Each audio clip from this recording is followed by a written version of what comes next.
pestilence, and death.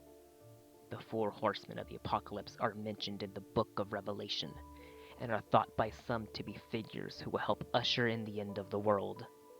Those horsemen are stabled, but very soon I will loose them in your fair city and put an end to your small corner of the globe. Hampstead is filled with people who haven't recognized my greatness, even though I have been in newspaper after newspaper. My misdeeds precede me, and yet no one bothers to look up from their smartphones anymore to take notice and quake in fear. The extreme has become commonplace. However, I will fix that soon enough and wake up everybody with a blast of cold, cruel reality.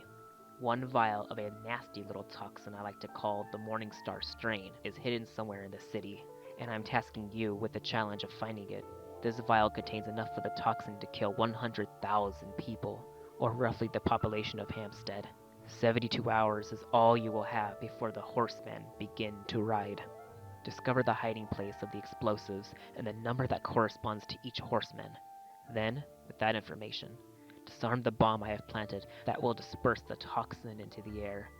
Fail to determine where I have planted the Morningstar toxin, and in 72 hours the game will be just beginning. I have left you plenty of clues in this box to give you a sporting chance. Absolutely no police, or the bomb goes BOOM! The name's Hannabal Marie, and I am a self-proclaimed detective. I work for the Will Street Detective Agency, and sometimes they like to call me when the police officers and the law enforcement and everybody upstairs can't really get through with a case.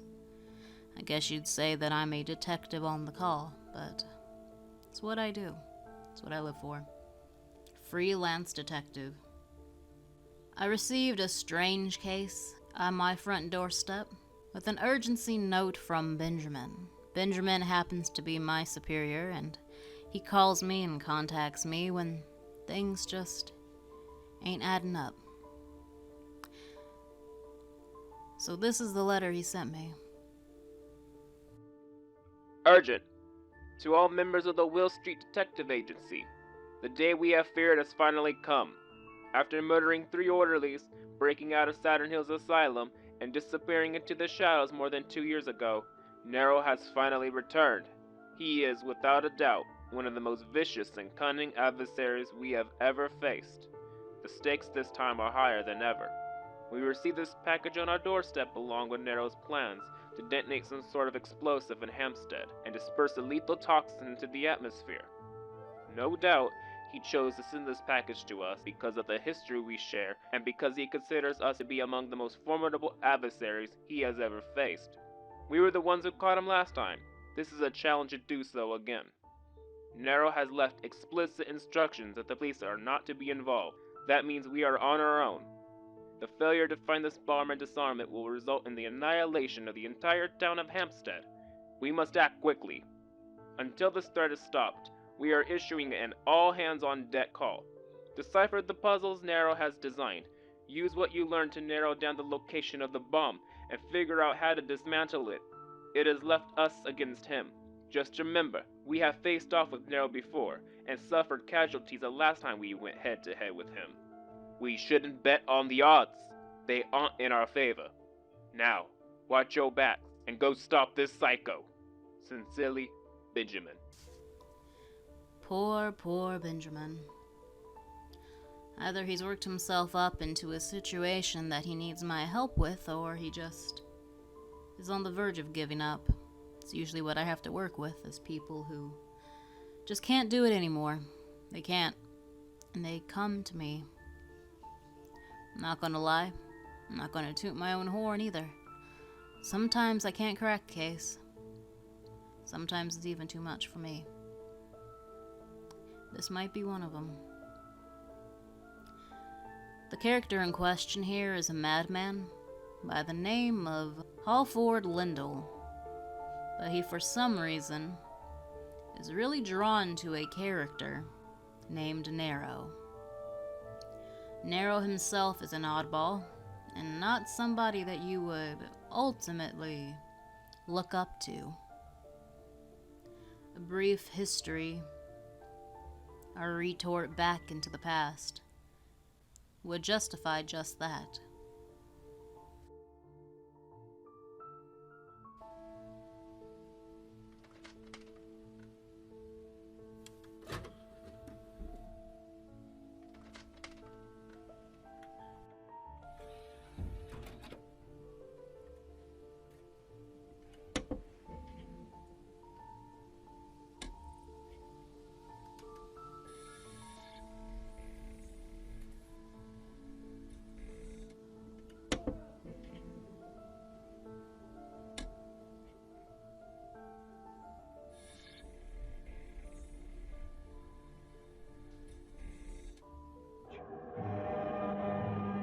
He was a perverse, cross-dressing exhibitionist who had an incestuous relationship with his mother and married his stepsister. He murdered members of his own family in fits of jealous rage. His cruelty, violence, and grotesque appetite for self-indulgence brought the Roman Empire to the brink of financial and political ruin. And he viciously persecuted the Christians. They would remember him as the ultimate embodiment of evil, the Antichrist. Upon snooping around inside the box, I also found some very old cassette tapes. They were from the desk of a Dr. Norman Blackthorne, PhD. How for Lindell, Nero. January 23rd, 2015. I haven't had much luck communicating with Lindell. The Nero personality is dominant, and in some ways appears to be imprisoning the Lindell persona, keeping him buried deep in the subconscious. Nero takes a very sadistic sort of pleasure in torturing Lindell, which fits given Lindell's Christian beliefs and Nero's hatred of all things Christian. I would imagine that Lindell is horrified by the things his nemesis is doing, but he feels powerless to stop him. Obviously, Nero is the more frightening of the two and keeps hinting of a big plan that will make everyone sit up and take notice. The best I can gather from his incoherent ramblings, he was captured and imprisoned before he could set his plan into motion. He won't give me any concrete details about his planning. He just talks a lot about the Four Horsemen of the Apocalypse. The end of the world, the breaking of the seventh seal, and Armageddon. If you look back, the Roman emperors of the time period thrived on adoption. So Nero is no different in this respect. In fact, he seems to be frustrated by the lack of attention he gets sometimes. I think he wants people to revere him and view him as someone to be feared and worshipped. I may use that to my advantage in our next session together. Thus far, he has killed quite a few people in a series of gruesome ways. However, by failing to acknowledge his deeds and downplaying what he has done, it may lead him to reveal more information about this so-called plan he has. I will update my notes on that strategy as it progresses. January 25th, 2015. I tried to tell him. Rummaging through some of the old paperwork, I also stumbled upon this excerpt from The Story of a Madman by Bradley Raymond. Rarely have we seen such a textbook case of Dr. Jekyll, Mr. Hyde. A dissociative identity disorder as the one involving famed megachurch preacher Halford K. Lindell and his alter ego, Nero. Lindell has spent most of his life preaching the gospel to all corners of the world. His crusades were renowned and his face was a mainstay on televisions across the country on Sunday mornings. Influenced heavily by the teachings of his God-fearing mother and simultaneously discouraged by the beatings of an alcoholic father, Lindell's mind seemingly fractured at a very early age. Although signs of the schism didn't manifest until many, many years later, in that tortured mind of his, Lindell's mother held sway over him for most of his adult life, influencing him to be a more positive force for good, until she was diagnosed with cancer. The diagnosis and the subsequent decline in her health caused a crisis of belief that tore Lindell away from his faith. Lindell was angry at God for failing to heal his mother after he had devoted his life to serving the Lord. In the end, he ultimately walked away from the very faith that made him famous and adopted the persona of Nero. that of which, when his mother died from her illness. The identity of Nero was based on his fascination with the sadistic Roman emperor, which included a hatred of Christians. In that sense, Lindell and Nero were polar opposites. One went to great lengths to save souls. The other killed on a whim. In fact, Nero's infamous murder spree utilized torture methods that would have made his namesake proud. He burned Christians alive to illuminate his gardens at night. He fed them to ravenous lions. He even took up a position as the head of a mystical cult of angel worshippers called the Slaves of Solomon, and used his influence among the group to cultivate a biological contaminant that he calls the Morning Star. Nero was eventually captured and incarcerated until his trial, where he was found guilty but insane, which led him to the stint in Saturn Hills Asylum, under the watchful care of Dr. Norman Blackthorne. Nero eventually plotted an escape from the asylum and has been on the lam ever since. However, it is all but certain that he will show his face again. The only question is which face, Nero's or Lindell's, will he choose? Makes me sound like a genius. The Four Horsemen of the Apocalypse. And I saw and beheld a white horse, and he that sat on him had a bow, and a crown was given unto him, and he went forth conquering, and to conquer. Pestilence, associated with infectious disease and plague. And there went out another horse that was red. The power was given to him that sat thereon to take peace from the earth, and that they should kill one another. And there was given unto him a great sword. War. He is most typically depicted astride a fiery red steed, holding an upright sword. And when he had opened the third seal, I heard the third beast say, Come and see. And I beheld, and lo, a black horse, and he that sat on him had a pair of balances in his hand. Famine. This horseman is mounted on black and carries scales, most frequently considered indicative of scarcity and famine. And when he had opened the fourth seal, I heard the voice of the fourth beast say, Come and see. And I looked and beheld a pale horse, and his name that sat on him was Death, and hell followed with him. And power was given unto them over the fourth part of the earth, to kill with sword, and with hunger, and with death, and with the beasts of the earth. Death. Only this rider is identified by name, Death. He is followed by Hell, the destination of the dead. His color, in the original Greek, camine pale green or ashen, seems to signify the color of a corpse.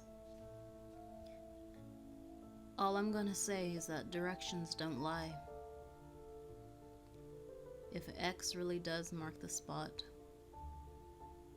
if your coordinates, your destinations, your answers are all correct, then the path does not lie. The contents of the box, everything that was given to me.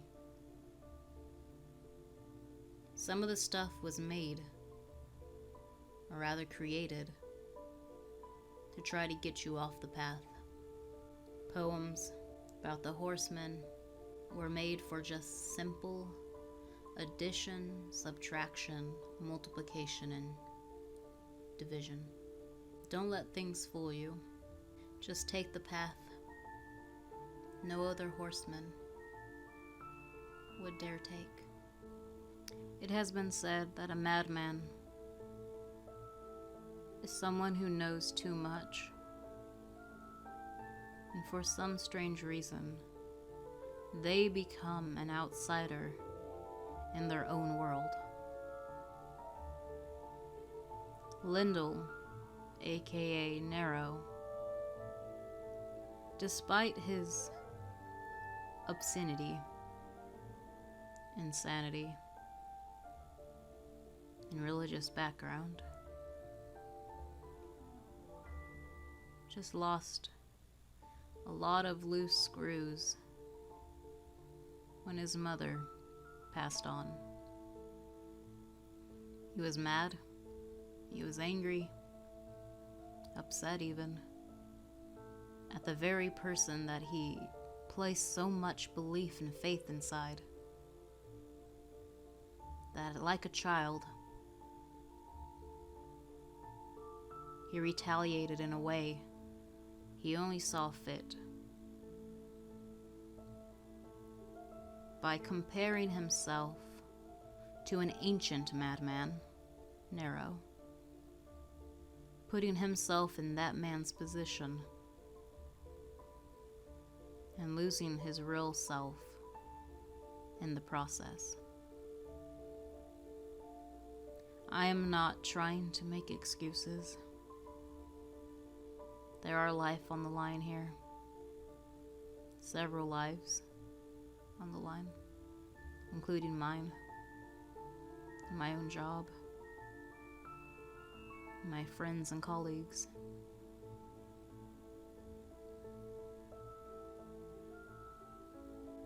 I am very close to dismantling this bomb. But despite it all, I can't help but pity the guy. City Hall's in the center. Number 1 is the zoo. Number 2 is the gardens. 3 being City Hall. 4 the theater. 5 the bridge. 6 the church. 7 the mall. 8 Collins Center. And 9 the airport. This bit of information, this X of the map, has made everything else so much easier to grasp. After hours of clarifying and deciphering and decoding, breaking riddles and finding clues, we are very closer to the end zone than we ever been. Me and my partner, Samuel, have been working this case, on and off. Sometimes I felt like we were going to give up. A lot of things pointed in different directions, and I'm just happy to say that I think we know the answer. By finding the proper location, which meant eliminating the possible others, I have found where the bomb was hidden, and found all the horsemen's numbers that corresponded to the bomb's dismantling code. I typed them in. I pushed all the buttons, and I dismantled the bomb. And this is what I found upon my success. You did it. You successfully identified where the bomb was located and dismantled it before it exploded and dispersed a lethal cloud of the Morning Star toxin into the atmosphere. The city of Hampstead is saved. By the process of elimination, I was able to determine that Thornmere Airport is the only place that fits these criteria. Wings are found here, the wings of an airplane. No performances in the blast zone. This isn't a place featuring any sort of performance. Not location number 5, because that location is the bridge. Money needed here, definitely. Find yourself indoors. The airport is an indoor location. Once I found the location, the next thing I needed to do was find the 4 numbers that correspond to the Four Horsemen. Black, 2016. Green, 93. red 23, and white 4. By using the Thornmere Airport 2016932234, I was able to successfully disarm the explosive. Upon my succession, next to the bomb itself was a handwritten note by the madman himself. As usual, Nero has left no trace behind that would point to his whereabouts or help with his capture. So for now, all I can do is watch and wait until he makes another move. But next time, we will be ready. To the members of the Will Street Detective Agency, I am impressed, but not completely surprised at your success here. I have heard the stories, and I knew you'd be up to my little test of skill. The good folks of Hampstead would be grateful to you if they ever knew just how close they were to total annihilation. Maybe I'll get a chance to threaten their lives again someday. Maybe you'll get another chance to fail. In fact, I rather think we should play again at some point. Until then, Nero.